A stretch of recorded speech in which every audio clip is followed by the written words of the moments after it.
Donc si vous n'avez pas Helvetica, vous prenez Arial, c'est assez bien la même chose. Mais c'est vrai que sur Windows, c'est Arial et sur Mac, c'est Helvetica. Et c'est juste un exemple, j'aurais pu prendre n'importe quelle autre police en fait, hein. Voilà. Alors, si je retourne dans titre de second niveau, puce et numérotation, et que je veux aller modifier le style de caractère, mais c'est pas possible. Parce qu'en fait, une fois qu'il est fait, pour modifier le style de caractère, il faut que j'y aille par la palette style de caractère. Donc vous avez la palette style de caractère qui est d'ailleurs attachée à la palette style de paragraphe, mais on peut la détacher en prenant son nom et en la faisant glisser. Comme ça, je les ai bien séparés.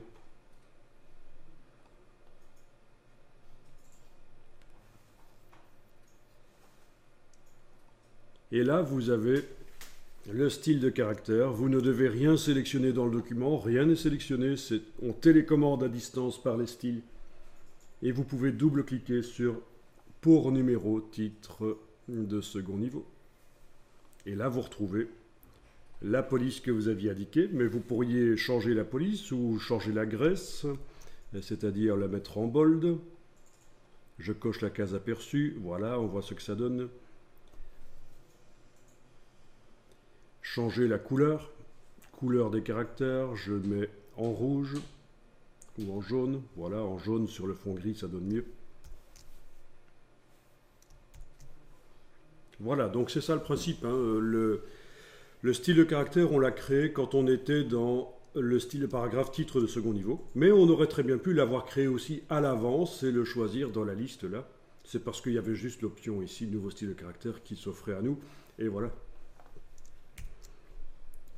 Mais le principe, c'est que les styles de caractère, bon, une fois qu'ils sont créés, on les modifie par les styles de caractère. Et donc, un style de caractère, c'est quelque chose qui s'applique sur une partie d'un paragraphe. Parce que j'ai remarqué que c'est pas toujours très clair. Il y en a qui pensent qu'à partir du moment où on a des paragraphes, c'est forcément un style de caractère qu'on utilise pour le modifier, puisque le paragraphe est constitué de caractères.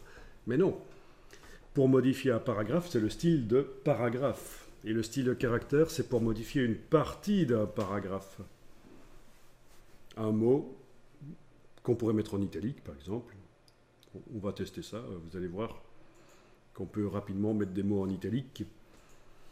Et InDesign peut s'en servir pour faire automatiquement un index en fin d'un long document. Vous aurez une liste des mots qui auront été mis en italique, par exemple.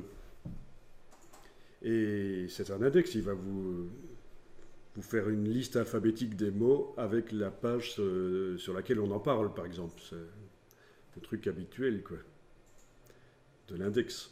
Donc, c'est pas du tout une table des matières, c'est un index, hein, vous voyez.